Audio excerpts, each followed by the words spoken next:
குற்ற பின்னணி கொண்ட நடிகர் ஆர்.கே. சுரேஷ் காடுவெட்டி திரைப்படத்தில் நடிக்கக்கூடாது வன்னிய குல சத்திரியர் பாதுகாப்பு சங்கம் சார்பாக கண்டனம் தெரிவிக்கப்பட்டுள்ளது. இது தொடர்பாக அச்சங்கத்தின் தலைவர் ஜெய் ஹரி செய்தியாளர்களை சந்தித்து பேசினார். பாட்டாளி மக்கள் கட்சியை சேர்ந்த கடுவெட்டி குருவின் வாழ்க்கை வரலாற்றை தழுவி அமைந்துள்ள காடுவெட்டி திரைப்படத்தில் ஆர்.கே. சுரேஷ் நடிப்பதாகவும் இப்படத்தை திரையிடக்கூடாது எனவும் கூறினார். ஆர்.கே. சுரேஷ் தன் மீது உள்ள குற்றச்சாட்டுகளை தவறு என நிரூபித்த பின்னரே காடுவெட்டி கதாபாத்திரத்தில் நடிக்க வேண்டும் என்றும் அவர் கேட்டுக்கொண்டார். நாளை காடுவெட்டி படத்துடைய ஒரு அபிஷியலா ஒரு ஃபர்ஸ்ட் ஷோ ரிலீஸ் பண்றதா கேள்விப்பட்டோம்.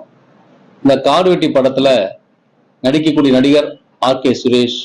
ஆர்.கே. சுரேஷ் என்பவர் ஆருத்ரா கோல்டு வழக்குல ஏறக்குறைய 2438 கோடி அவருடைய இன்வால்மெண்ட் இருக்குன்னு சொல்லி பண்ணியிருக்காங்க. ஏறக்குறைய ஓராண்டுகளுக்கு மேலாக தலைமறைவா இருந்த ஒரு குற்ற பின்னணி உடையவர் மாவீரன் குருவுடைய கதாபாத்திரம் நடிப்பதாக தெரிகிறது.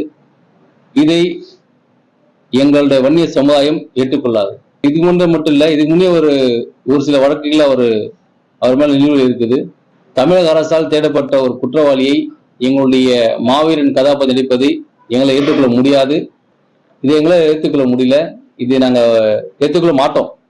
இந்த மானமுள்ள வன்னியரும் இந்த கேரக்டர்ல நடிக்கிறத ஏற்றுக்கொள்ள மாட்டோம், ஏற்றுக்கொள்ள போகிறதும் கிடையாது.